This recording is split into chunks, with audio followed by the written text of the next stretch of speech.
Hello, नमस्कार, good evening सभी जुड़े हुए प्यारे विद्यार्थियों का उत्कर्ष एग्रीकल्चर क्लासेज के आपके अपने से सबसे बड़े डिजिटल प्लेटफॉर्म पर आप सभी विद्यार्थियों का हार्दिक स्वागत और अभिनंदन है। जुड़े विद्यार्थियों में ललित जी, राकेश जी, नीतू, सभी विद्यार्थी जो इस समय क्लास में सेशन में जुड़े हुए हैं उन सभी का आभार और अभिनंदन है। जल्दी जल्दी एक बार क्लास को लाइक और शेयर कर दीजिएगा। आज का ये सेशन बहुत महत्वपूर्ण है। तो इस सेशन की शुरुआत करें उससे पहले कुछ जान ले कि सेशन के बारे में क्या कुछ खास है। आइएगा, अगर हम यहाँ पर बात करें पुनीत जी, विक्की, विशाल, AK यादव जी, प्रशांत चौधरी, नीतू, अजय, पुनीत चौधरी, उपासना जी, तेजाराम, नमस्ते जी, सिन्नू चौधरी, नीतू, हरिओम, अंजलि, अजय मेघवाल जी, प्रशांत, पूजा खाटू से जुड़े हैं, चौधरी साहब हमारे साथ, तो सभी का स्वागत और अभिनंदन है। यहां मैं अगर बात करूं कि आज हम किस सेशन को लेकर के बात कर रहे हैं, तो देखिएगा, एक LT ग्रेड की वैकेंसी यानी कि टीचिंग लाइन में आपके LT ग्रेड की वैकेंसी यूपी में अगर आप देखोगे, और इस LT ग्रेड का जो पेपर जैसे कल हुआ, ठीक है, ये एग्जाम हुआ, काफी अच्छे क्वेश्चंस आए। मैं यूं कहूं कि एक अच्छे एग्जाम में जो क्वेश्चंस आने चाहिए, क्योंकि मैंने यूपी की लास्ट जो वैकेंसी यूपी में आपके यूपी AGTA की जो वैकेंसी थी, उस यूपी AGTA की वैकेंसी को भी बहुत करीब से देखा और बहुत करीब से जानने की कोशिश की। उसमें जो पेपर बोर्ड ने बनाया, यूपी SSSC ने जो पेपर बनाया, वो काबिले तारीफ और लाजवाब पेपर था। और अब जो पेपर LT ग्रेड का बनाया, वो काबिले तारीफ, जिसको कह सकते हैं काबिले तारीफ, यानी कि इस पेपर की खास बात अगर मैं कहूं तो पेपर को डिवाइड किया गया, पेपर को विभाजित किया गया। ये ध्यान रखना, किस बेस पर, कि जिसको कह सकते हैं सामान्य, मध्यम और उच्चतम स्तर। और जब किसी पेपर का लेवल 3 भागों में डिवाइड होता है तो वाकई में जिसको कह सकते हैं पढ़ने वाले विद्यार्थियों के लिए बहुत मजा आने वाला होता है। ये पेपर में स्क्रीन पर ठीक जिसको कह सकते हैं, जैसा कि मुझे किसी विद्यार्थी ने पेपर भेजा था वही पेपर लगाया हुआ है, क्योंकि आज संडे था आपको पता है, तो टेक्निकल टीम अवेलेबल नहीं थी, इसलिए वो टाइप नहीं हुआ है। तो मैं आपको वही दिखाने की कोशिश करूंगा, ये ध्यान रखना आपको। तो आइएगा, इस सेशन को लेकर के हम बात करते हैं। स्वागत और अभिनंदन है एग्रीकल्चर जी, उत्तर पश्चिम सिंचित मैदानी क्षेत्र से आप बोल रहे हैं, तो मैं भी जिसको कह सकता हूं शुष्क पश्चिमी मैदानी क्षेत्र से आपका तहे दिल से आभार और अभिनंदन करता हूं। इजी टू मॉडरेट तो नहीं कहेंगे, लेकिन हाँ मॉडरेट जरूर कह सकते हैं। मैं काशी हिमानी की भी बात करूंगा कि काशी हिमानी और पूसा हिमानी किसकी वैरायटी है। पूसा हिमानी मूली की वैरायटी होती है और काशी हिमानी ब्रिंजल की वैरायटी है। आइएगा, शुरुआत करते हैं आज के इस सेशन की शुरुआत करें उससे पहले एक छोटी सी जिसको कह सकते हैं बस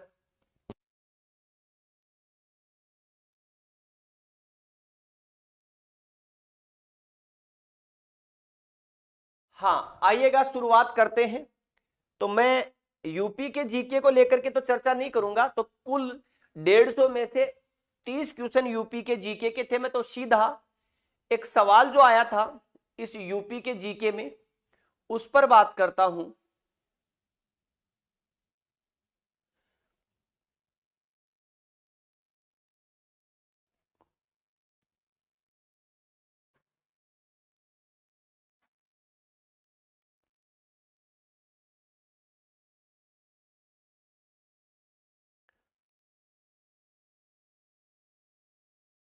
ठीक है, यहां पर नहीं है वो क्वेश्चन।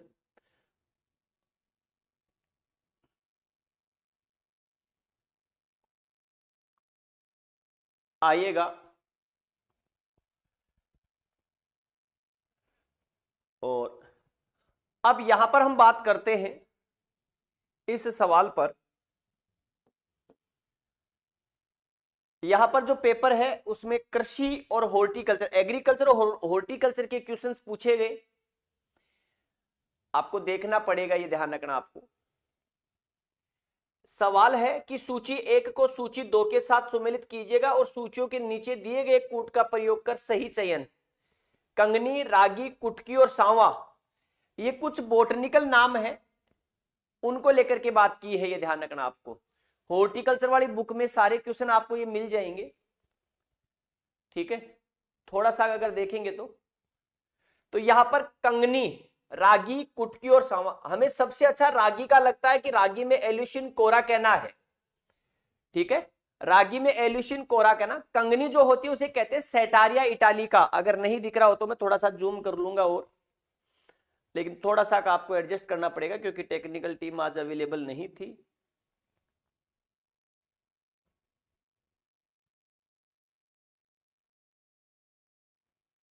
आइएगा, यहां देखो, हमें पता है कि कंगनी जो होती है, ये सवाल किससे रिलेटेड है? मोटे अनाजों से। मैंने ये सवाल अच्छे से करवा रखा है। कंगनी सेटारिया इटालिका होती है, रागी एल्यूसिन कोराकेना होती है। और अगर किसी को नहीं भी आ रहा था तो रागी के बोटनिकल नाम से ये कर सकता था। रागी का बोटनिकल नाम है एल्यूसिन केराकेना। तो यहां पर देखो बी में 2 कहां है, ये रहा। तो राइट आंसर तो देखते ही हो रहा है कि कंगनी जो होती है, कंगनी मोटे अनाजों में आती है, और कंगनी को हम क्या कह देते हैं? सेटारिया इटालिका कहते हैं इसे, सेटारिया इटालिका के नाम से जाना जाता है। अगर मैं रागी की बात करता हूं तो रागी का बोटनिकल नाम क्या होता है? तो एल्यूसिन कोराकेना होता है, ठीक है, एल्यूसिन कोराकेना होता है।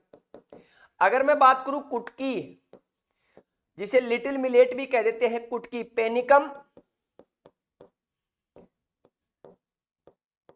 पेनिकम सुमाट्रेस, सुमाट्रेस, और यहां पर लास्ट में सांवा।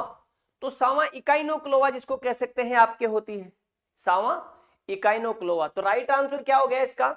यहां पर इसका राइट आंसर सी। पत्ता गोभी का पीला रोग, तो देखिएगा येलो डिजीज पूछी है किसमें, और येलो डिजीज अगर आप देखेंगे तो येलो डिजीज पूछी है कॉलीफ्लावर में।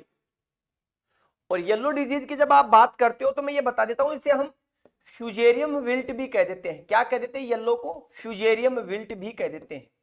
और जैसे ही आप फ्यूजेरियम विल्ट की बात करते हैं तो ये फ्यूजेरियम विल्ट जो होती है ये किससे होगी? फ्यूजेरियम ऑक्सीस्पोरम से। तो इसका मतलब ये किसके द्वारा है? कवक के द्वारा हो रही है। देखिएगा सूची 1 को सूची 2 के साथ सुमेलित कुछ पशुओं की नस्ल है, उसको लेकर के बात की गई है। अच्छा दिख रहा है, चलो कोई बात नहीं। यहां देखिएगा गाय, नागपुरी, जमनापुरी, जालोनी और लाल सिंधी। तो देखिएगा रेड सिंधी तो किसकी है? आपके गाय की है। तो ए में 4 मिलाओ, कहां पर है? या तो ए या सी। भैंस की जिसको कह सकते हैं, भैंस में आपको पता है कि महाराष्ट्र के नागपुरी में दिखाई देती है। बकरी में आपको एक दिखाई देगी जमनापुरी। तो यहां में क्या है? सी में 2। तो यहां पर ए इसका राइट आंसर हो जाएगा। और भेड़ में, भेड़ की नस्ल एक है जालोनी। तो भेड़ की कौन सी नस्ल है? जालोनी। और ये आपको सुमित सर ने जिसको कह सकते बहुत अच्छे से करवाया है, ठीक है, सुमित सर ने अच्छे से करवाया, कोई समस्या ही नहीं है। तो यहां पर ए राइट है। गाय की कौन सी है? रेड सिंधी आपको पता है। भैंस में नागपुरी, बकरी में जमनापुरी और भेड़ की जालोनी। संदीप जी यूपीएजीटी में करवाया है, वही आया है पेपर में, यूपीएजीटी में सारा करवाया हुआ है। अगला सवाल आपके स्क्रीन पर जो दिखाई देगा वो कुछ इस प्रकार से है। सवाल क्या है? बहुत अच्छा है।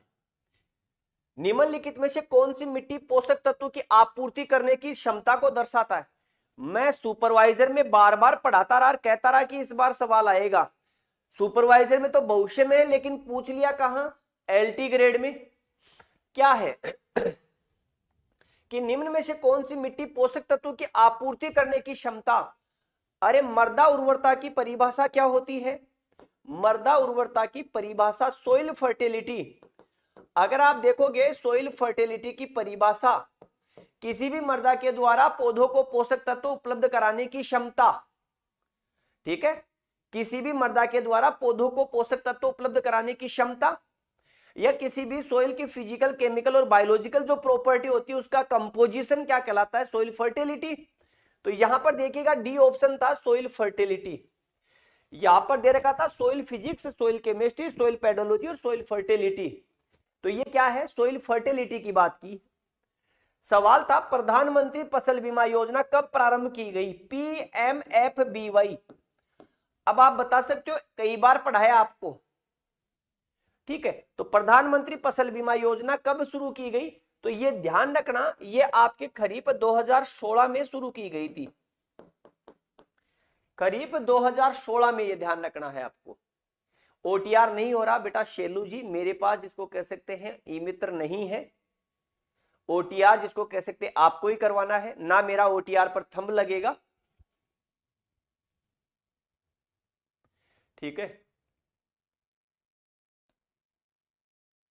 हाँ, RHB 277 जिसको कह सकते हैं आपके एग्रीकल्चर यूनिवर्सिटी और साथ में ही हमारे इक्री सेट के संयोग जिसको कह सकते हैं उसके माध्यम से हुई आपके। तो यहां पर 2016 में हुई, ये रही 2016। यहां पर एक अच्छा सवाल पूछा गया, प्लूम, वैसे कर सकते थे आप प्लूम, प्लूम सलब, सलब का मतलब होता है मोत, मोत का मतलब होता है जिसको कहते हैं फड़कली, नहीं होती फड़कली, उसको लेकर के बात की है। अगर कोई ध्यान से देखता तो इसे कर देता। अच्छा, इसकी वो भी बताऊं क्या? अरे रबी में 1.5% प्रीमियम राशि है, खरीफ में 2% प्रीमियम राशि है, और वाणिज्यिक फसलों के लिए इसकी क्या है? तो वाणिज्यिक फसलों में आपको इसकी जो राशि दिखाई देगी वो कितनी? 5%। प्लूम, अब प्लूम जो होता है पल्सेज में होता है, वैसे ध्यान रखना आपको। बाबूलाल प्रजापति जी, मेरी हॉर्टिकल्चर वाली बुक के बारे में मैं क्या बताऊंगा, ये बताओ, ठीक है। मेरे वाली हॉर्टिकल्चर की बुक के बारे में विद्यार्थी बताएंगे, मैं नहीं बताऊंगा ना। आप री माने डाकण कौन बताओ है? तो मेरे से अच्छा है आप लोगों से राय लें, अगर लोग कहे तो खरीदें, नहीं तो जिसको कह सकते आप किसी और को भी सजेस्ट नहीं करें। आइएगा यहां पर देखिएगा, plume moth is an insect attacking और पीजन पी, अरहर पर बिल्कुल जिसको कह सकते हैं अरहर पर आक्रमण करता है। दूसरा अगर हम यहां पर देखें, वो प्लूम दूसरा है जर्मिनेशन, ये लेपिडोप्टेरा गण का टेरिफोडी कुल से संबंधित। तो लेपिडोप्टेरा गण में क्या होता है? लार्वा होता है, और फड़कली है तो क्या होगा? लार्वा बनेगा, ये ध्यान रखना। इसका मतलब यहां पर अगर देखोगे तो यहां आपका जो दोनों के दोनों जिसको कह सकते हैं आपके, ठीक है, 1 और 2 दोनों, ठीक है, इसका ध्यान रखना है आपको।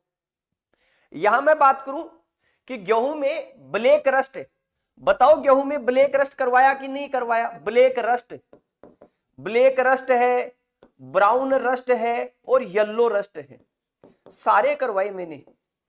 और ब्लैक रस्ट पूछा पक्सिनिया ग्रेमिनस ट्रिटिसाई, पक्सिनिया रिकोंडिटा, पक्सिनिया स्ट्राइफोर्मेसिस, ब्लैक रस्ट, बताइएगा यहां पर। अरे ओरोबंग की बाद में बताएंगे, पहले ये देखो ब्लैक रस्ट, गेहूं में काला जिसको कहते ब्लैक रस्ट, ठीक है, ब्लैक रस्ट। तो यहां पर अगर देखेंगे तो पहले ऑप्शन में पक्सिनिया ग्रेमिनस ट्रिटिसाई, काले रंग की फंगस, ठीक है, काले रंग की फंगस पक्सिनिया ग्रेमिनस ट्रिटिसाई, ये रहा। पक्सिनिया रिकोंडिटा ब्राउन रस्ट, आपने देखा होगा ब्राउन रस्ट, पक्सिनिया रिकोंडिटा ब्राउन रस्ट, पक्सिनिया स्ट्राइफोर्मेसिस तो स्ट्रिप रस्ट जिसको कह सकते हैं, अस्टिलियोगोन्यूडा ट्रिटिसाई वो आपके अस्टिलियोगोन्यूडा गेहूं की। तो गेहूं की सारी डिजीज कराई, ये ध्यान रखना है आपको, ठीक है, इसका ध्यान रखना। तो ए राइट आंसर है। निम्नलिखित में से कौन सा युग्म सही सुमेलित नहीं है? ठीक है, सही सुमेलित नहीं है, ये ध्यान रखना आपको। हाँ, ब्लैक को किलर रस्ट बोलते हैं। लोरेंथस अर्धतना परजीवी, आपको पता है लोरेंथस किसमें होता है? तो फ्रूट वाली में, तो फलों में होता है, सही है, अर्धतना परजीवी, ठीक है। स्ट्राइगा, तो स्ट्राइगा खरीफ वाली में आपका बाजरा और ज्वार में मुख्य रूप से, और कैसा है? पूर्ण तना परजीवी, पूर्ण तना परजीवी। क्या स्ट्राइगा पूर्ण तना परजीवी है क्या? कुस्कुटा, कुस्कुटा रिफ्लेक्सा, तो यहां पर देखिएगा पूर्ण तना परजीवी ओरोबंकी पूर्ण जड़ परजीवी, ओरोबंकी, ओरोबंकी जड़ से ही तो लेती है पोषण, बिल्कुल सही है। कुस्कुटा, रिफ्लेक्सा, बिल्कुल सही है। पूर्ण पौधा परजीवी, स्ट्राइगा अर्ध, ध्यान रखना स्ट्राइगा अर्ध, क्या है, अर्ध है स्ट्राइगा, तो स्ट्राइगा गलत है, इसमें सुमेलित नहीं है। कुछ लोगों ने डी आंसर दिया था।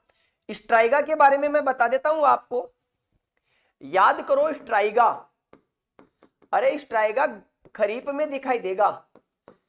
और एक तो होता है फुल्ली रूट पैरासाइट, ओरोबंकी फुल्ली रूट पैरासाइट है, लेकिन स्ट्राइगा कैसा है, हाफ रूट पैरासाइट है, हाफ रूट।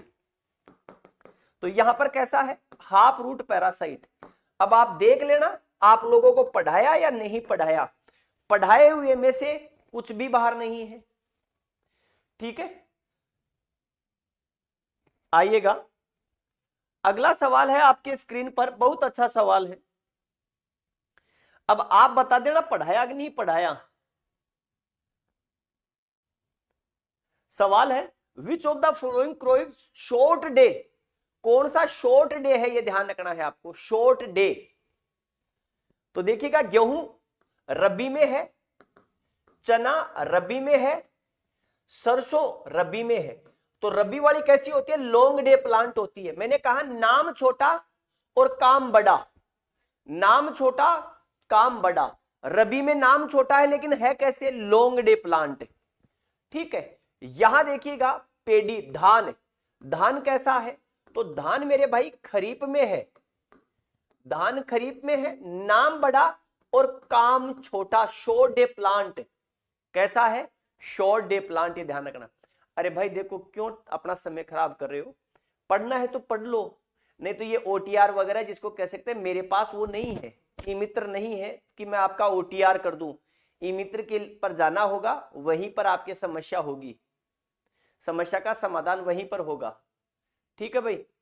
तो मेरे ख्याल से आप लोगों को यहां पर पढ़ लेना चाहिए, नहीं तो जिसको कह सकते हैं आरएसएसएम भी बोर्ड जाए और वहां पर आपकी समस्या का समाधान होगा। अगला देखो, टैग पूछ लिया कि किसमें कौन सा टैग है, प्रजनक में कैसा है, तो प्रजनक में पीला, आधार में कैसा होगा, फाउंडेशन में तो आधार में सफेद, पंजीकृत में कैसा होगा, तो आपका रजिस्टर्ड में कैसा होगा, बैंगनी, प्रमाणित में कैसा होगा, नीला। तो ए में देखो 3, ये रहा गलत, आधार में सफेद जिसको कह सकते हैं, तो सफेद कहां है, एक ये रहा, तो इसका राइट आंसर सी है, ये ध्यान रखना आपको, ठीक है, सी राइट आंसर है। आगे देखो, ये रहा पशुओं के थनैला रोग के संदर्भ में निम्नलिखित कथनों पर विचार करें। तो यहां पर सूजन संबंधी प्रतिक्रिया के दौरान दूध में ल्यूकोसाइड्स की संख्या कम हो जाती है, कैलिफोर्निया मेस्टाइटिस परीक्षण द्वारा दूध में ल्यूकोसाइड्स की गणना सीधे की जा सकती है। अब ये जिसको कह सकते हैं मेस्टाइटिस को लेकर के पूछा है, ठीक है, मेस्टाइटिस को लेकर के पूछा है। तो मेस्टाइटिस आपका एक दूध में आपके आर्थिक नुकसान जिसको कह सकते हैं, आर्थिक नुकसान। अब इसके बारे में जिसको कह सकते हैं आपको सुमित सर बेहतर तरीके से बता पाएंगे, ये ध्यान रखना है आपको, ठीक है। लेकिन अगर हम यहां पर देखें तो यहां पर कुछ चीजें आपको बहुत अच्छे से दिख सकती है, क्या, यहां देखिएगा सूजन संबंधी during inflammatory reaction there is decrease in leucocytes count in milk.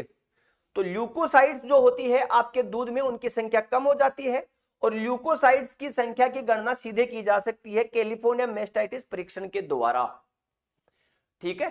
तो इसको थोड़ा सा आप सुमित सर से कंफर्म कर लेना, मुझे जो लग रहा है उसमें ये दोनों के दोनों लग रहे हैं, क्योंकि ये डायरेक्टली आपका उससे रिलेटेड है। तो अगर कुछ होगा तो सुमित सर से एक बार कंफर्म कर लेना आप।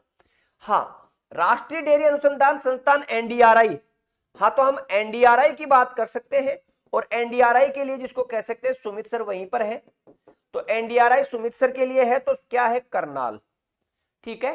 तो यहां पर करनाल जिसको कह सकते हैं आपको दिखाई देगा, ठीक है। राष्ट्रीय डेयरी अनुसंधान संस्थान कहां है, करनाल में।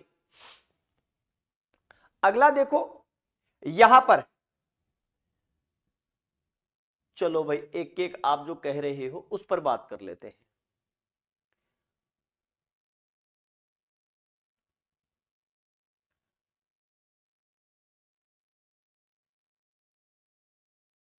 बस करो।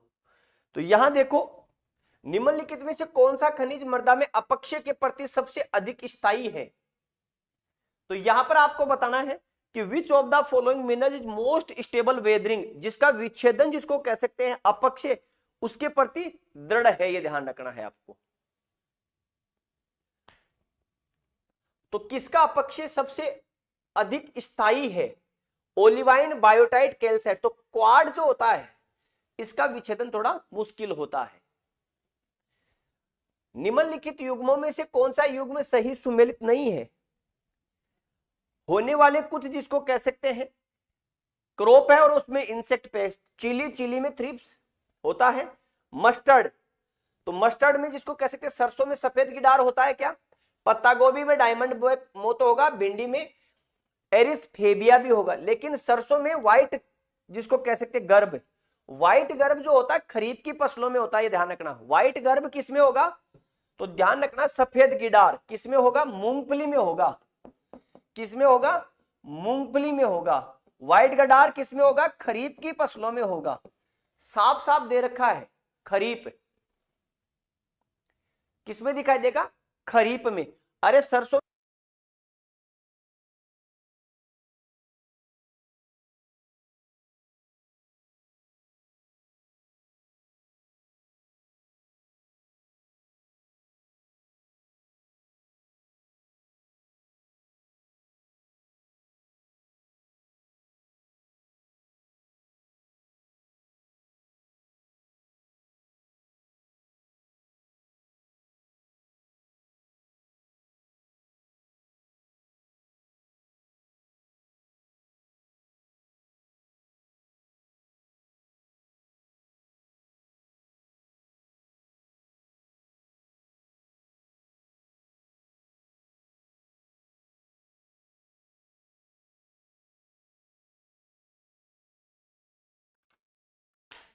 ठीक है, वो व्हाइट गर्भ होलोट्रेकिया कॉन्सेनगुनिया जिसको कह सकते हैं आपको दिखाई देगी।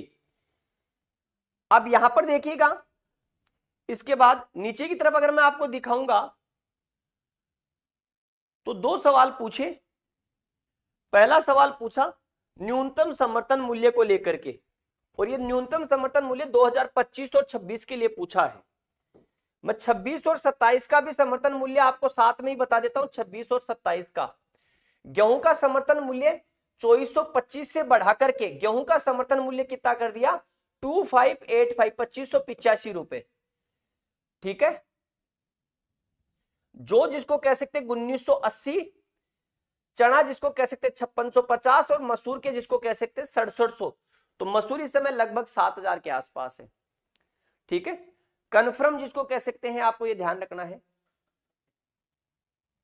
तो यहां पर अगर आप देखोगे तो ए में 2 ये रहा, बी में 1 ये रहा, इसका राइट आंसर एमएसपी। चने की 5650 है, 6700।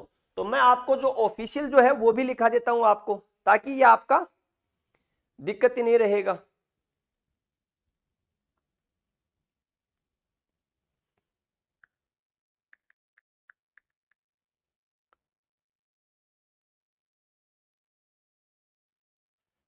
तो मैं एमएसपी का जो ऑर्डर है वही लिखा देता हूं आपको। ये रहा एमएसपी का लेटर है, 22 जनवरी 2026 को ऑर्डर निकला था, वही ऑर्डर है। गेहूं का 2585, सभी ध्यान रखना गेहूं, तो गेहूं की एमएसपी 2585 जैसा मैंने लिखाया, जो कि एमएसपी जिसको कह सकते हैं 2150 रुपए है। आपके चने की एमएसपी, चने की एमएसपी है आपके 5875 रुपए। मसूर की एमएसपी है 7000 रुपए। ठीक है, मसूर की 7000 है। सरसों की एमएसपी आपकी कितनी हो गई? 6200 रुपए है, ये पूछ लिया था आपकी बार। सरसों की एमएसपी 6200 रुपए है, और कुसुम की एमएसपी 6540 है, ये रबी की। ठीक है, कुसुम, तो कुसुम की एमएसपी 6540 है। लिख लेना भाई एक बार, आप सभी लिख लो एक बार फटाक से। मिनिमम सेलिंग प्राइस नहीं होता, मिनिमम सपोर्ट प्राइस होता है राकेश जी। ठीक है, ये ध्यान रखना है आपको। मिनिमम सपोर्ट प्राइस होता है, मिनिमम सेलिंग प्राइस नहीं होता है। ठीक है, तो गेहूं की 2585 है 2585, जो कि 2150 रुपए है। चने की 5875 रुपए होती है। मसूर की पूरे 7000 है। सरसों की 6200 रुपए है और कुसुम की 6540 रुपए। ठीक है, तो ये ध्यान रखना, मैंने 26 और 27 की एमएसपी बता दी है, 25 की ये रही, ये ध्यान रखना आपको, याद रखना, अच्छे से लिख लेना इसको। मिनिमम सपोर्ट प्राइस तो रबी की फसलों के लिए 26 और 27 के लिए जारी हो चुकी है। गेहूं की एमएसपी 2585 रुपए है, जो कि एमएसपी 2150 रुपए होती है। चने की एमएसपी 5875 रुपए है। मसूर की 7000 है। मस्टर्ड की 6200 है। कुसुम की 6540 रुपए है। ठीक है, ये ध्यान रखना है आपको। आइएगा अगले में हम सवाल पर बात करें, तो यहां अगला सवाल है, निम्नलिखित में से कौन सा सुमेलित नहीं है। ठीक है, अब एमएसपी को इरेज करना पड़ेगा अब मेरे को, है ना। लिखिएगा, इनमें से कौन सा सुमेलित नहीं है। पादप वर्धी नियामक पीजीआर, पीजीआर के बारे में पूछा, उसके कार्यों के बारे में पूछा, तो पीजीआर और उसके कार्यों के बारे में बताना कौन सा सुमेलित नहीं है। अरे ये सीएसीपी भी आएगा, करवा दूंगा अभी, सीएसीपी भी आएगा कि सीएसीपी का वास्तविक नाम सीएसीपी कब हुआ था। अब यहां पर देखिए, अगर हम, तो जिब्रेलिन का क्या कार्य है, अनिषेक फलन को बढ़ाना, एथिलीन फल के आकार को घटाना, ऑक्सिन आपके शिकाग्र प्रत्याध्यांतों को नियंत्रित करना, एब्सिसिक एसिड पादप वर्धी अवरोधक। हिंदी में नहीं समझ में आएगा, इंग्लिश में अच्छे से देख सकते हो। इंग्लिश में है प्लांट ग्रोथ रेगुलेटर, उसके फंक्शन क्या है, तो अच्छे से पढ़ाया हुआ है मेरा आपको कि जिब्रेलिन जो होता है वो पार्थेनोकार्पी, अनिषेक फलन बिना, जिसको कह सकते हैं बीज के फलों का निर्माण। तो पार्थेनोकार्पी मुख्य रूप से कार्य किसका है, जिब्रेलिन का है। इथाइलिन डिक्रीज फ्रूट साइज, तो फ्रूट की साइज को इथाइलिन कम नहीं करता, फलों को पकाता है। ये तो फल पकाओ हार्मोन है, ये ध्यान रखना है आपको। ठीक है, क्या है, फल पकाओ हार्मोन है। ऑक्सिन एपिकल डोमिनेंस देखी जाती है। Abscisic acid plant growth retardant है, तो यहां पर बीज इसको कह सकते हैं, आपको दिखाई देगा। अगला देखो, यहां पर भैंस की कौन सी नस्ल का क्रॉस ब्रीड, भैंस की क्रॉस ब्रीड पूछिए, ये ध्यान रखना आपको। यहां आइएगा,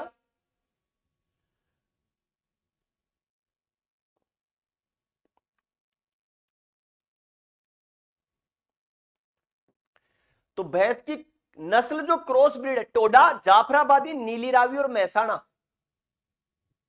ठीक है, तो यहां अगर हम देखें,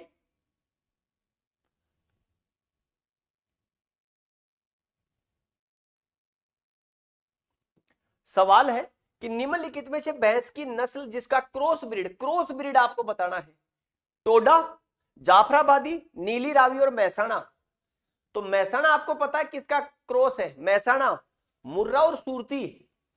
ठीक है, तो हम इसमें क्या देखते हैं, एक तो देखते हैं मुर्रा और दूसरा सूरती। मुर्रा और सूरती का क्रॉस है, ये ध्यान रखना आपको। ठीक है, मुर्रा और सूरती का क्रॉस है। अरे राकेश प्रकाश बिकुनिया जी, चिंता ही मत करो, ठीक है, जो पढ़ाया वही आएगा। अगला, हिरसुटम कपास की अनुकूलतम बीज दर क्या है, हिरसुटम। अब हिरसुटम कौन सी कपास है, ये देखो पहले तो। कपास में 4 स्पेसीज है, मैंने कहा अरहर, तो देखिएगा आर्बोरियम और हिरसुटम, एक बारबाडेंस होती है, ठीक है, आर्बोरियम हर्बेसियम, एक हिरसुटम। तो हिरसुटम सबसे ज्यादा बोई जाने वाली अमेरिकन कपास है। कैसी है, अमेरिकन कपास। तो अमेरिकन कपास की बीज दर बतानी है आपको, अमेरिकन कपास की बीज दर बतानी है, ये ध्यान रखना आपको। अमेरिकन कपास, ठीक है, अमेरिकन कपास है हिरसुटम। अब अमेरिकन कपास की बीज दर बतानी है, 5 से 8 नहीं होगी, 10 से 12 भी नहीं होगी। अब सवाल है 18 से 20 होगी कि 12 से 15 होगी, सोच करके बताना भाई। पढ़ाया है आपको अच्छे से?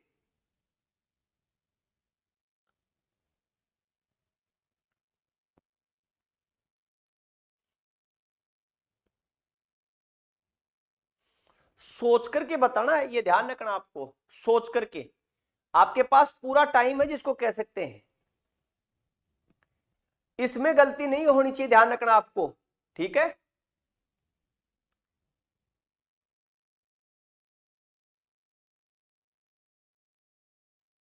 अगर पढ़ाई हुई में से गलत हो गया तो फिर कोई मतलब ही नहीं निकलता है।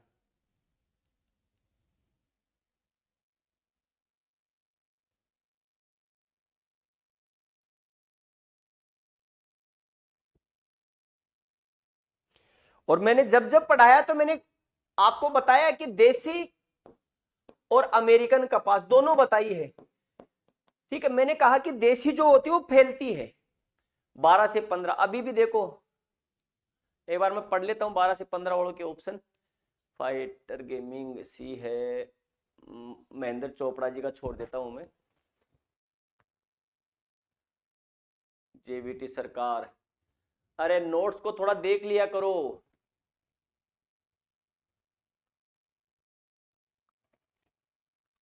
अरे 12 से 15, 12 से 15 हम क्या कहते हैं, 12 से 15 में देसी कपास के लिए देखते हैं। तो फिर अमेरिकन में 15 से ऊपर वाला ऑप्शन आता है, अमेरिकन में 15 से ऊपर वाला ऑप्शन है। तो 15 से ऊपर का ऑप्शन कौन सा है, ये रहा 18 से 20 का।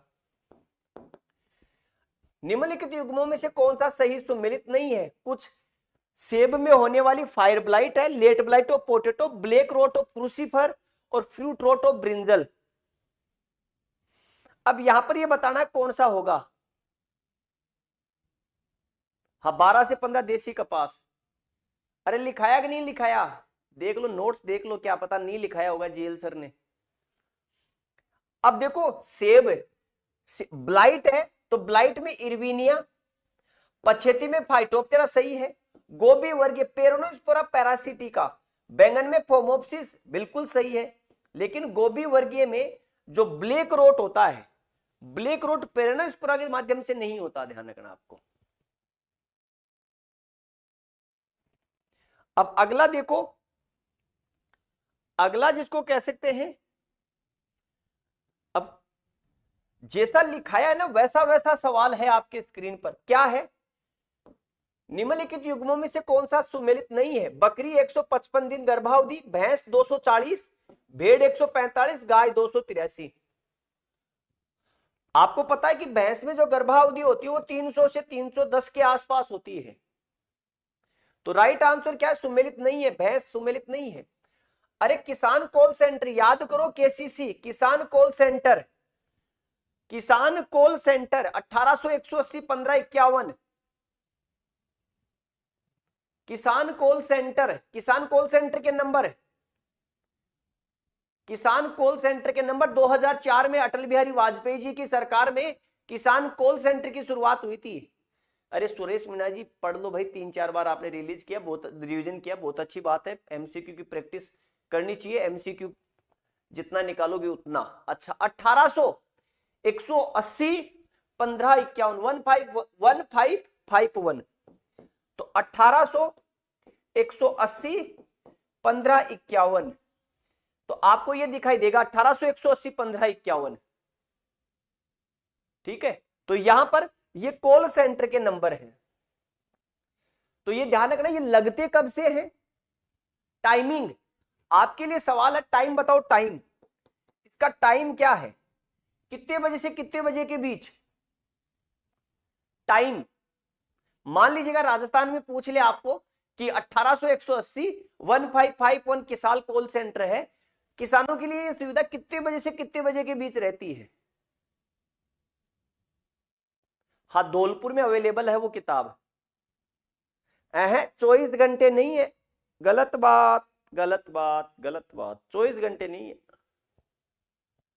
24 घंटे नहीं है, ये बता देता हूं मैं।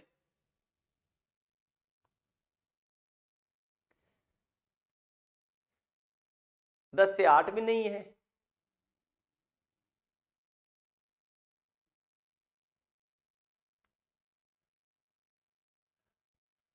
हाँ किरण जी कुछ कुछ ठीक है। शिल्पा सिंह जी ने बिल्कुल सही दिया है, सुबह 6 से शाम को 10 बजे तक। 6 से 10 AM नहीं है, अरे 6 to 10 PM, 6 to 10 PM। ठीक है, अगला। अब आप देख लेना भाई, पढ़ाया हो तो बता देना, नहीं पढ़ाया हो तो ये कह देना कि सर नहीं पढ़ाया।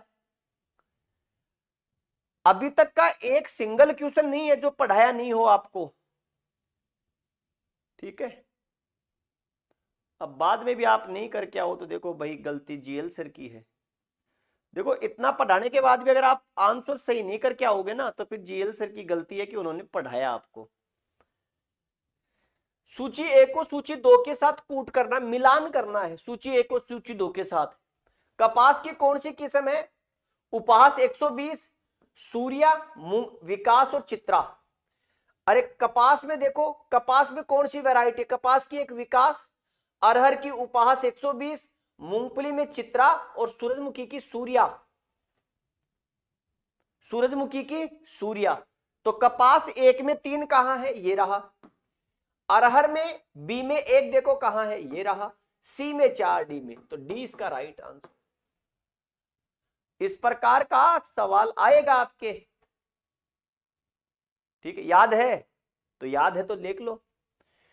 सूची ए को सूची 2 के साथ सुमिलित करना है, ठीक इसी प्रकार का पैटर्न आएगा। उर्वरक के नाम है और उसमें पाई जाने वाली नाइट्रोजन। अमोनियम नाइट्रेट में कितना नाइट्रोजन होता है? तो विस्फोटक उर्वरक है, 34% है। अमोनियम सल्फेट क्या है? धान प्रिय उर्वरक है, 20.6 है। निर्जल अमोनिया में कितना होता है? 82.2 होता है, ये रहा 82 का। कैल्शियम अमोनियम नाइट्रेट में 26 है, 25 है। 25 और 26, 25 होगा तो 12.5, 12.5 26 होगा तो 13, 13 अमोनियम और नाइट्रेट। तो राइट आंसर क्या हो गया? 1 2 3 4, ये रहा 1 2 3 4, सी इसका राइट आंसर। ठीक है, सी राइट आंसर है आपका। आगे देखो, गेहूं का सबसे महत्वपूर्ण उत्पादन में योगदान देने वाला क्षेत्र कौन सा है? बताओ भाई, गेहूं का सबसे महत्वपूर्ण उत्पादन में योगदान देने वाला। प्रायद्वीपीय peninsular zone, north western plains, central या नॉर्थ ईस्टर्न जोन। अब देखो मैंने भारत के एग्रो क्लाइमेटिक जोन पढ़ाता हूं मैं आपको, सिलेबस में नहीं है। भारत के एग्रो क्लाइमेटिक जोन आपके सिलेबस में नहीं है, लेकिन मैं पढ़ाता हूं आपको। तो देखिएगा आपके पास उन्हीं में से है। पेनिनसुलर प्रायद्वीपीय क्षेत्र, नॉर्थ वेस्टर्न प्लेन जोन्स, मध्य क्षेत्र या नॉर्थ ईस्टर्न प्लेन जोन्स, कहां दिखाई देगा? बताओ देखो।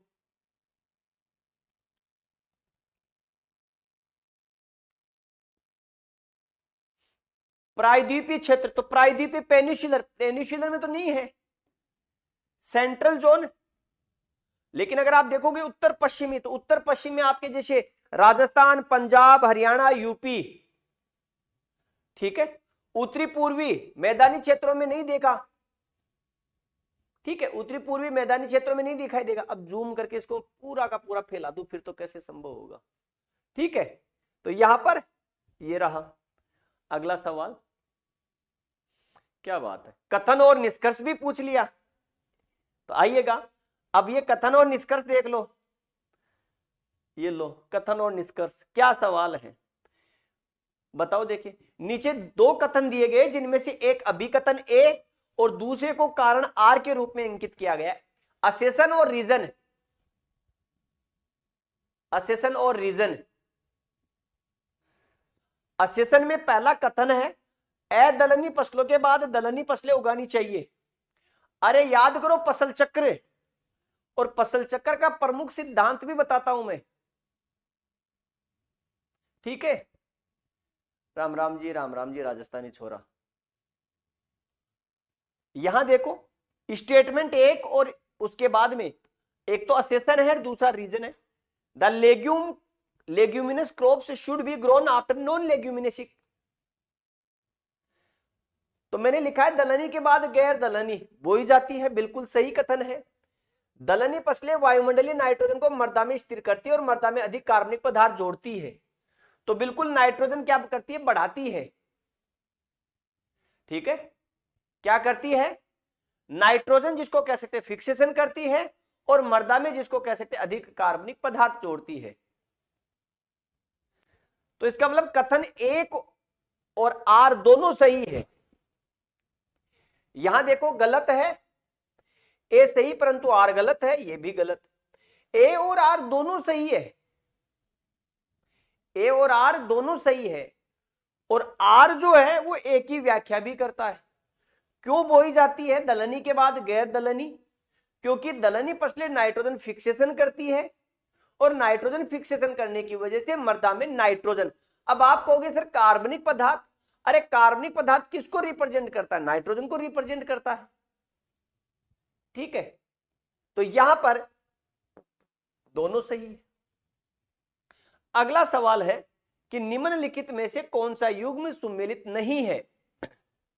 बोटनिकल नाम पूछ लिया और नीचे जिसको कह सकते हैं स्टेटमेंट पूछ लिए। ठीक है, निम्नलिखित युग्मों में से कौन सा एक युग्म सही सुमेलित नहीं है। जई तो साइसर एराइटिनम, जो होडियम वल्गेर, गेहूं ट्रिटिकम एस्टिवम और धान ओराइजा सेटाइवा। ठीक है भाई, देखो अगर नहीं दिख रहा है उसका एक ही इलाज है, या तो दिख रहा है वैसे देख लो, नहीं तो भाई जिसको कह सकते हैं इसको टाइप करवा करके फिर जिसको कह सकते हैं दोबारा से आपको सोल्व करवा दूंगा, यही कर सकता हूं मैं। तो इसलिए लेकर के आया था इसे ताकि आप लोग इसे अच्छे से देख सके। तो जई जिसको कह सकता है क्या होता है, जई एविना फेटवा और एविना सेठाइवा जिसको कह सकते हैं। ठीक है, तो एविना सेठाइवा, तो जई सुमेलित नहीं है। गन्ना के संदर्भ में निम्नलिखित में से कौन सा कथन सही है, कौन सा कथन सही है ये बताना है।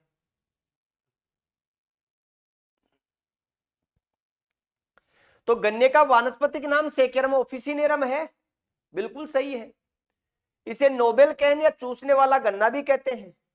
तो नोबेल कैन कहते हैं कि नहीं कहते, कहते हैं। तो क्या हो गया, दोनों के दोनों स्टेटमेंट राइट है। ठीक है, तो दोनों राइट है तो ये रहा। ठीक है, दोनों राइट है तो ये रहा। इस समय चल रहा आपके पास उत्कर्ष का तिरंगा महोत्सव, 28 जनवरी इसकी अंतिम तिथि है। तो उत्कर्ष के ऐप में जितने भी एग्रीकल्चर के कोर्सेज है उन पर अप टू 77% तक का ऑफ मिल रहा है।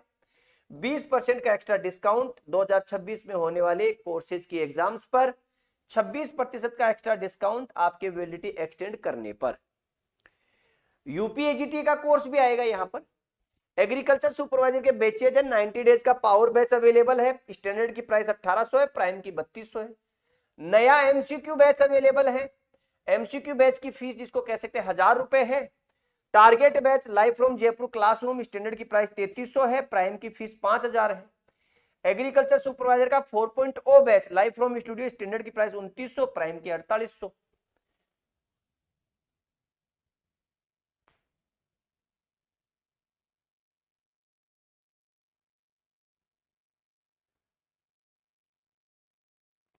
पेपर तो बेटा जो पढ़ाया है वही आया सारा का सारा। अब उसके बाद भी आप कोई नहीं करो तो मैं तो कह रहा हूं यूपी वाले विद्यार्थी अगर शाम को 8:15 की अगर यूट्यूब क्लास भी लगातार ले लेते ना तो एलटी ग्रेड में वो पेपर को मस्त करके आ जाते। ये कल हुआ था रेणु बघेल जी, कल हुआ था पेपर, कल 24 जनवरी 2026 को। फर्स्ट ग्रेड एग्रीकल्चर के बैचेज, एग्रीकल्चर का आपका इसको कह सकते हैं बैच, कॉम्बो बैच 7800 रुपए और पेपर पार्ट 2 ये 4800 रुपए का। Veterinary UP PSC, veterinary UP में वेटनरी वीओ का पेपर आया था, 4300 रुपए का जिसको कह सकते हैं इसकी फीस है। Rajasthan veterinary officer crash course जिसको कह सकते हैं इसकी फीस 3600 रुपए है। हाँ, पेपर बेटा एग्जाम के बाद इजी लगता है। आप वाला पेपर भी एग्जाम के तुरंत बाद इजी हो जाएगा, वो तो एग्जाम का प्रेशर होता है ना इसलिए हार्ड लगता है। नमस्ते विनय यादव जी, नमस्ते। विनय जी बताओ कैसा पेपर हुआ, क्या उत्कर्ष में पढ़ाया वो आया कि नहीं आया, यूपीएजीटीए में जो पढ़ाया था वो एलटी ग्रेड में आया कि नहीं आया, जीएल सर ने जो पढ़ाया वो आया कि नहीं आया। तो जेट और आरपीवीटी का, तो new jet foundation batch 2.0 standard की प्राइस 4300 है, प्राइम की फीस 5900 है। न्यू जेट 180 टारगेट डेज का आपका 4000 और 5400 आरपीवीटी का बैच अवेलेबल है। ये जेट फाउंडेशन के कुछ बैचेज है, 11th plus 12th plus jet combo batch 12 महीने का, ये 24 महीने का, ये आपका 12th प्लस जेट का 5000 और 6700 का, जेट का एग्रीकल्चर सुपरवाइजर 4800 और 6500 रुपए का कॉम्बो बैच। ये रहा हमारे यूपीएजीटीए के लिए, ठीक है।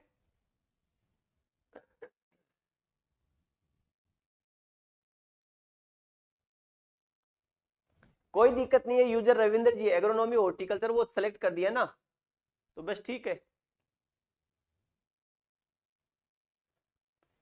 तो एलएसआई और यूपीएजीटीए के बैचेज लाइव स्टॉक इंस्पेक्टर का 2.0 बैच अवेलेबल है। ये रहा हमारे यूपी के विद्यार्थियों के लिए यूपीएजीटीए। यूपीएजीटीए का जिसको कह सकते हैं क्या है, नया बैच है, ये ध्यान रखना। यूपीएजीटीए के विद्यार्थियों के लिए नया बैच है लाइव फ्रॉम स्टूडियो। तो new UP triple S C AGTA 2026 technical assistant कृषि प्राविधिक सहायक बैच लाइव फ्रॉम स्टूडियो है। स्टैंडर्ड की प्राइस 2800 है और प्राइम की फीस जिसको कह सकते हैं 3800 रुपए है, ठीक है। और एग्रीकल्चर का मास्टर पास 6 महीने के लिए 5000 रुपए का अवेलेबल है। तो अब आइएगा, कुछ सवाल आपको जो पीछे हम देख रहे थे उन्हीं को कंटिन्यू करते हैं और कुछ और जानने की कोशिश करते हैं कि क्या वाकई में पढ़ाया वो आया। तो यहां पर कथन 1 और 2 दोनों सही। अगला सवाल आपके स्क्रीन पर है। सवाल यहां पर देखिएगा क्या है। सवाल है आपके स्क्रीन पर जो दिखाई देगा आपको, लिखिएगा। सवाल है, निम्नलिखित फसलों में से कौन सी फसल को गोल्डन बीन कहते हैं? गोल्डन बीन, गोल्डन बीन बताना है, गोल्डन बीन, गोल्डन बीन। अगला, गेहूं और रेपसीड के भंडारण को खराब होने और संक्रमण से बचाने के लिए अधिकतम सुरक्षित नमी परसेंटेज क्या है? राष्ट्रीय जैविक और प्राकृतिक खेती अनुसंधान केंद्र कहां है? बताइएगा। 3 सवाल, फिर आगे की ओर बढ़ेंगे। पहले विकल्प आपके पास है गोल्डन बीन। मॉर्निंग में मैंने बताया था आपको गोल्डन बीन।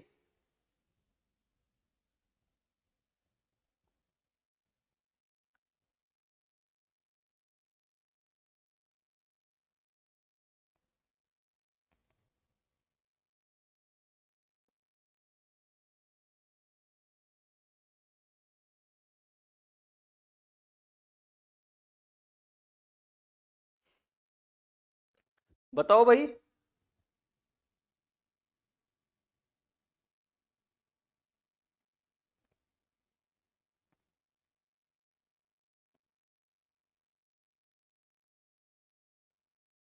ये आंसर आ रहा है, क्या बात है।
चलो अब आ जाता हूं मैं आपके इस पर, आइएगा।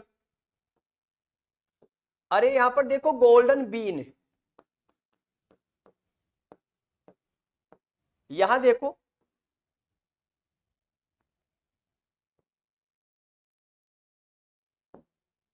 यहां अगर हम बात करते हैं तो देखिएगा, फ्रेंच बीन, सोयाबीन, मूंग बीन और उड़द बीन। तो यहां पर देखो हम कहते हैं उड़द बीन, मूंग बीन। तो यहां पर गोल्डन बीन, एक होता है गोल्डन ग्राम, ठीक है, एक होता है गोल्डन ग्राम।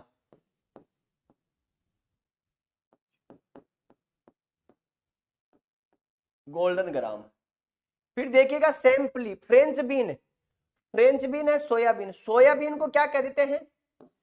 सोयाबीन को कहते हैं yellow gold. French bean rajma, इसको आप कहते हो किडनी बीन, किडनी बीन। उड़द, तो यहां पर देखिएगा गोल्डन ग्राम। आगे देखो गेहूं, गेहूं किस में आता है? अनाज में। रेपसीड किस में आती है? ऑयल सीड में। तो यहां देखो अनाज जो होता है वो कितने पर आता है? 10 से 12 पर। तिलहन जो आता है दलहन, अनाजों के बाद जैसे दाल आती है 8 से 10 पर, और तिल आएंगे, तेल, तेल किस पर आएगा? ऑयल आएगा 6 से 8 पर। 12 और 6 14, 8 और 10। तो यहां पर 10 और 8 का जो रेशियो है, 10 और 8 का जो रेशियो है वो बहुत अच्छा है। यहां पर देखो मैं लिखा रखा है national centre of organic and natural farming. पहले इसका नाम हुआ करता था national centre of organic farming, NCOF होता था, national centre of organic farming. मैंने कहा कि इसको मार्च 2022 में इसका नाम चेंज कर दिया। क्या कर दिया? National centre of organic and natural fibre, आपके नेचुरल फार्मिंग कर दिया इसका नाम। है वहीं पर कहां? गाजियाबाद में, गाजियाबाद में। अब ये वैरायटी थोड़ी सी अलग है, आपकी उसमें नहीं आती, ठीक है, ठीक है। ये सवाल जिसको कह सकते हैं। अच्छा एक और है, थोड़ा सा आपके क्षेत्र से थोड़ा सा उससे बाहर है,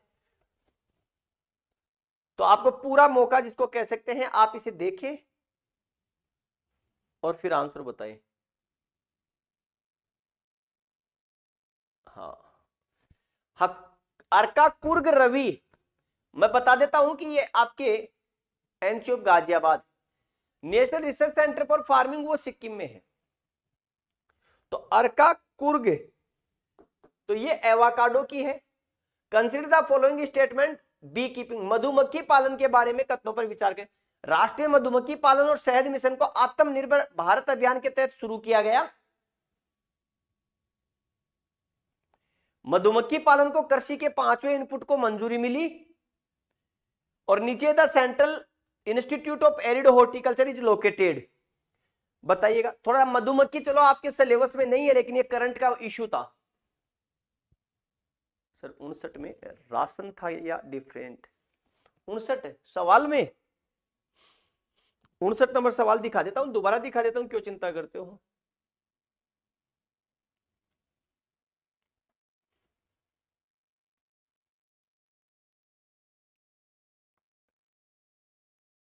मधुमक्खी वाला आपके नहीं है, चाहे उसको छोड़ देना, लेकिन बाकी का तो देख सकते हो।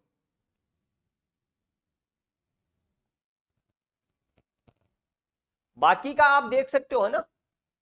इसको अगर आप छोड़ भी देंगे तो कोई दिक्कत नहीं है, इसको छोड़ भी देंगे तो मैं समझा दूंगा, इस पे तो मैं आ जाऊंगा। लेकिन यहां देखो the central institute of arid horticulture, अरे CIAH, CIAH कहां? लखनऊ में। अरे वेरी गुड। 59 में सी भी हो सकता है ना?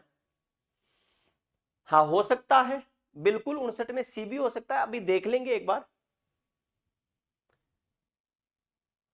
हाँ आपका, हाँ ये बात किरण जी, भरतपुर में और टोंक में उत्कृष्टता केंद्र हमारे मधुमक्खी का। आपके भरतपुर में और भरतपुर के अलावा टोंक में, भरतपुर और टोंक में मधुमक्खी पालन उत्कृष्टता केंद्र है, मधुमक्खी पालन उत्कृष्टता केंद्र। अब देखिएगा ये 2020 और 21 में चलाया गया था, फिर 21-22 और 22-23 तक के लिए चला गया। 500 करोड़ रुपए का इसमें प्रावधान था बी कीपिंग के लिए। तो national bee keeping and honey mission was launched under Atmanirbhar Bharat Abhiyan, सही है। Bee keeping has been approved as the 5th input of agriculture, तो 5वें इनपुट के रूप में इसे मान्यता दी गई, तो दोनों सही है। इसमें 500 करोड़ रुपए जिसको कह सकते हैं उसकी इन्वेस्टमेंट, आपका ये भी ठीक। CIAH कहाँ है, ये रहा बीकानेर, जोधपुर, बीकानेर, जयपुर। तो यूपी वाले भी जिसको कह सकते हैं एग्रीकल्चर के इंस्टीट्यूट, राजस्थान वाले पूछते हैं, ठीक है। तो आपको ये ध्यान रखना है। कुछ अगला सवाल आपके स्क्रीन पर है,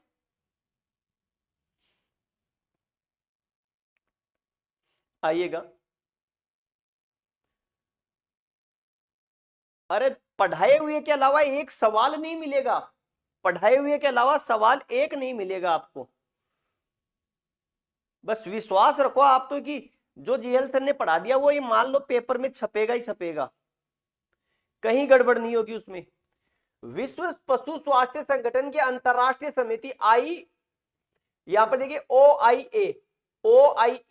OIE ने भारत को किस पशु रोग से मुक्त माना है, किस पशु रोग से मुक्त माना है? गुणसेट का बताता हूं धर्मराज जी, एक बार भूल गया वापस। एंथ्रेक्स, टीबी, रिंडरपेस्ट और मिल्क फीवर।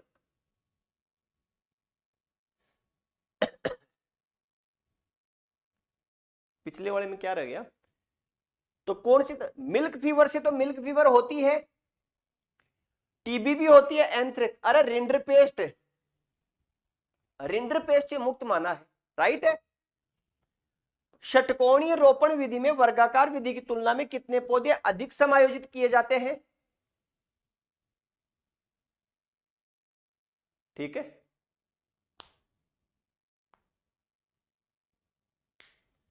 अरे कोई दिक्कत नहीं रविंद्र कुमार जी। तो यहां पर देखो षटकोणीय विधि में, जिसे हम क्या कहते हैं, हेक्सागोनल कहते हैं, शेप्ट्यूल मेथड कहते हैं, तो 15% अधिक पौधे लगाए जाते हैं, ये रहा। अब यहां पर ये देखो, अब आप बताओगे, और ये पढ़ाया कि नहीं पढ़ाया ये भी बताना है आपको। सिंचाई के लिए उपयोग किए जाने वाले पानी की कुल मात्रा और फसल की उपज के अनुपात को क्या कहते हैं? The ratio of the crop yield to total amount of water used for irrigation is called। याद करो, देखिए कुछ operational efficiency, water distribution efficiency, irrigation efficiency या वाटर यूज एफिशिएंसी। मैंने फॉर्मूला भी बताया है। हेमू कह रहे हैं गुरुजी ओटीआर में क्या क्या अपलोड करना है? मुझे ही अपलोड कर दो ओटीआर में, ऐसे करो, है ना, मुझे ओटीआर में ही अपलोड कर दो तो ओटीआर का काम खत्म हो जाए। अरे दस्तावेज है वही अपलोड करने हैं आपके पास, विशेष रूप से एजुकेशन के जो डॉक्यूमेंट है वो यूज करने हैं। मूल निवास पुराना है चल जाएगा, जाति पुरानी का सर्टिफिकेट है वो चल जाएगा। अरे जलमांग कौन बता रहा है? बजरंग शर्मा जी, जलमांग क्यों बता रहा है? अरे water use efficiency, water use efficiency equal Y बटे में ईटी। तो क्या है? सिंचाई के लिए उपयोग किए जाने वाले पानी की कुल मात्रा और फसल की उपज के अनुपात में। तो वो जल किसमें? ईटी में यूज होता है ना, ठीक है। तो यहां पर ईटी में क्या यूज होता है? पानी, ठीक है। ईटी में क्या यूज होता है? पानी। किसके कंपैरिजन में? वाई के बटे में। तो अनुपात वाई बटे में, इसने ईटी नहीं लिखा कि पानी की कुल मात्रा, कुल मात्रा का मैक्सिमम भाग इसी में यूज होता है। अगला सवाल है, ये रहा, बताओ देखिए क्या है। मुझे लगता है दिख नहीं रहा आपको, तो मुझे वैसे पैनल ही बनवाना पड़ेगा।